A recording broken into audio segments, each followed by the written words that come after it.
Well, we meet again. One more Fireside Chat. And I hope I've got a little bit of news for you. I'm not sure it's very solid at this point, but there are plans being made as we speak about our first service together once we're allowed to come back.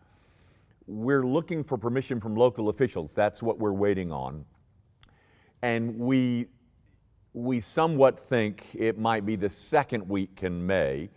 But with that in mind, they are insisting upon this severe distancing thing. So what we're thinking is that we will have a service in the sanctuary with adequate spacing there, or distancing, and then have an overflow room in Wood Hall. Not that we're expecting massive crowds, but we're trying to permit maximum spacing and distancing. So you might want to give that some thought. That's what it looks like for the first Sunday, at least at this moment. When we know more, we'll let you know, of course. But whatever Sunday it is, there's going to have to be this spacing thing that seems to be the rage. So now, with that in mind, I want to draw your attention to the Scriptures just briefly. Maybe you've heard me say this a lot, but in times of difficulty, one of the things that God is doing is that He is putting His finger on our idols. Pain puts its finger, or God uses pain to put His finger on our idols. I think if you're somewhat like me, your conscience doesn't trouble you as much during prosperity as it does during difficulty or trial. And so my fear is that some of this conviction that you may be sensing these days would take you to a bad place. And so I want to remind you of something. It's a psalm. It's not one of the top 3 psalms, but it's in the top, 12. Psalm 103. You've bless the Lord, O my soul, and all that is within me. Bless His holy name. That's verse 1. And then verse 2 says, bless the Lord, O my soul, and forget none of His benefits.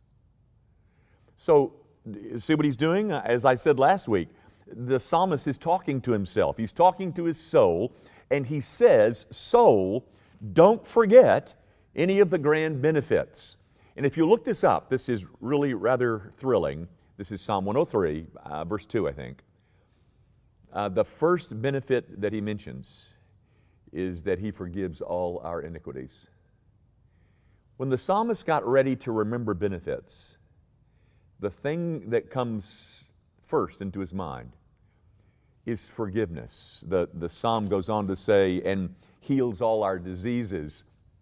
And I wish I could tell you that includes this virus thing, COVID-19, but in the context, I don't think it has in mind our physical ailments. It has in mind those spiritual ailments brought on by our sin. But the thing that I want you to remember is that the chief benefit that we have, even in the midst of all our failings and our active conscience during these days, is that we must not forget our benefits. And that chief benefit here is the benefit of forgiveness. There's a statement in Psalm 130 about if God should mark iniquities, who could stand? You know, that's a rhetorical question. Who could stand? Nobody. But He does not mark our iniquities. The text goes on, but there is forgiveness to be found with Him. So, gang, whereas everything else is in a state of flux, and boy, we can't imagine what kind of changes we're going to face once we're back together and things are opened up. But one thing that I want to mention as a constant, the constant is the forgiveness of our iniquities. I'm sorry we've done what we've done, but forgiveness is available to us in Christ. Don't forget that great promise of the gospel. I look forward to seeing you in the flesh soon, very soon. We don't know when that is, but we'll hope it's sooner rather than later. Thanks for tuning in. Hope to see you next week this time.